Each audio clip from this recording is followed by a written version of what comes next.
Hello and welcome back in tech guru channel. Tech guru channel में आपका एक बार फिर से बहुत बहुत स्वागत है। दोस्तों, आज का ये वीडियो होने वाला है बैंक ऑफ बड़ौदा एईपीएस के रिगार्डिंग, क्योंकि बहुत सारे लोगों के कमेंट्स आ रहे थे। बहुत सारे लोग पूछ रहे थे कि बैंक ऑफ बड़ौदा जो एईपीएस है वो कैसे चलेगा, कैसे काम होगा। तो उसके बारे में हम आपको इस वीडियो में बताने वाले हैं। तो दोस्तों, सबसे पहले तो मैं आपको बता दूं कि आप अगर हमारे इस चैनल पर नए हैं तो आप हमारे वीडियो सेक्शन में जरूर से एक्सप्लोर करें। उसके बाद में आपकी मर्जी है, अगर आप सब्सक्राइब करते हैं तो कर सकते हैं, लेकिन एक बार हमारे वीडियोज जरूर से एक्सप्लोर करें, क्योंकि सीएससी और ईमित्रा से रिलेटेड बहुत सारे वीडियोज हमने डाल रखे हैं। तो दोस्तों, बात करते हैं इस टॉपिक पे कि बैंक ऑफ बड़ौदा एईपीएस वो कैसे चालू होगा, किस कंपनी में चालू है। तो दोस्तों, सबसे पहले तो मैं आपको एक बात बता दूं, बैंक ऑफ बड़ौदा ने जो एईपीएस बंद किया था वो क्यों किया था। देखिए दोस्तों, क्या होता है कि मोस्टली कस्टमर्स जो होते हैं वो विड्रॉ करवाने जो जाते हैं एईपीएस के थ्रू, वो रूरल एरिया के होते हैं, नहीं ग्रामीण एरिया के होते हैं। तो जब ग्रामीण एरिया में एईपीएस संचालक के पास में जो कस्टमर जाता था तो वो क्या करता था, एक उससे सर्टेन चार्ज लेता था।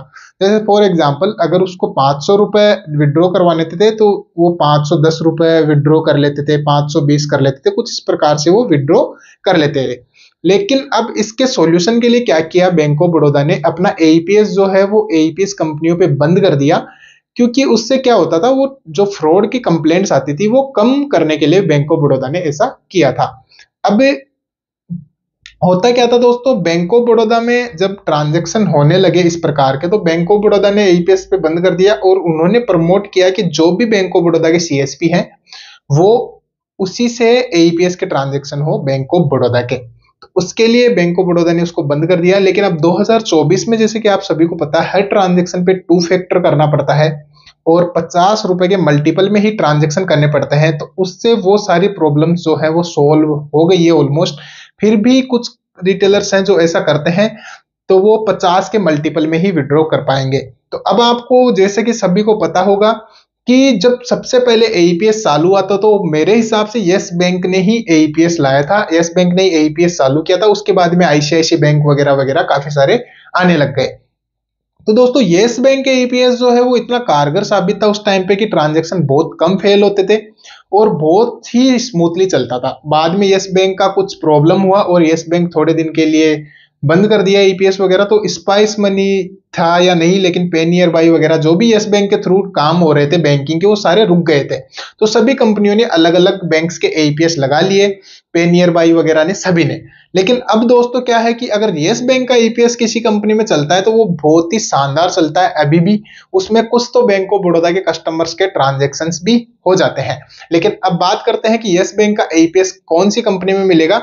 तो उससे पहले मैं एक बात और बताना चाहूंगा सर। दो ट्रांजैक्शंस अभी जो फ्रॉड रोकने के लिए एनपीसीआई ने बहुत सारे तरीके लगा दिए, 2 फैक्टर हर ट्रांजैक्शन पे लगा दिया और भी बहुत सारी चीजें इंप्लीमेंट हुई है। उसके बाद में आई थिंक फ्रॉड है वो रुक जाएंगे ऑलमोस्ट। अब इसके लिए बैंक ऑफ बड़ौदा को भी सोचना पड़ेगा कि जो एईपीएस पे अगर इतने सारे रेस्ट्रिक्शंस एनपीसीआई ने लगा दिए हैं तो वापस से एईपीएस पे ट्रांजैक्शंस चालू करें। अब चालू होगा तो जैसा कि आपको पता होगा, अगर नहीं है तो मैं बता देता हूं कि जो भी बैंक्स का एईपीएस चलते हैं वो अलग अलग एनपीसीआई के पोर्ट्स पे चलते हैं। ये मान के चलिए, जैसे आईसीआईसी का 1 नंबर पोर्ट पे चल रहा है यस बैंक का, तो ऐसे पोर्ट नंबर्स पे एक एक्सेस मिलता है एनपीसीआई के थ्रू, उससे वो चलते हैं। तो अब आपको यस बैंक के एईपीएस की जरूरत इसलिए पड़ने वाली है क्योंकि बैंक ऑफ बड़ौदा के अगर ट्रांजैक्शन चालू होंगे तो यस बैंक पे मेरे हिसाब से सबसे पहले चल सकते हैं। तो यस बैंक का एईपीएस आप ले लीजिए। यस बैंक के एईपीएस लेने के लिए आपको डिस्क्रिप्शन में एक कंपनी के बारे में बताने जा रहा हूं मैं, उसके सारे लिंक्स आपको मिलेंगे, कमीशन के लिंक, रजिस्ट्रेशन के लिंक। फ्रीटवेयर सॉल्यूशंस प्राइवेट लिमिटेड लगातार 5 साल से इस सेक्टर में काम कर रही है। मल्टीपल बैंक्स के एईपीएस आपको वहां पे मिलेंगे, यस बैंक का एईपीएस भी आपको मिलेगा। जी हाँ दोस्तों, यस बैंक का एईपीएस भी आपको इसके अंदर मिलने वाला है। तो उसकी वजह से हो सकता है आपके बैंक ऑफ बड़ौदा के मोस्टली कस्टमर के ट्रांजैक्शंस तो हो जाए, और अगर नहीं हो रहे हैं तो वो भी बहुत जल्दी चालू हो जाएंगे, ऐसी हम अनुमान लगा सकते हैं, ऐसी आशा रखते हैं। क्योंकि बैंक ऑफ बड़ौदा को एईपीएस के ट्रांजैक्शंस वापस चालू करने चाहिए, क्योंकि बैंक का भी जो ट्रांजैक्शंस का रोटेशन है वो बहुत कम होता है और ग्रामीण एरिया में यही बैंक्स मोस्टली होते हैं, जिसकी वजह से लोग परेशान होते हैं। तो आई होप जो हमारा ये वीडियो का टॉपिक था कि बैंक ऑफ बड़ौदा एईपीएस कैसे चालू हो सकता है, तो यही तरीका है दोस्तों। आप एक कंपनी में, फ्रीटवेयर कंपनी में काम कीजिए, यहाँ पे यस बैंक का आपको एईपीएस चालू कीजिए।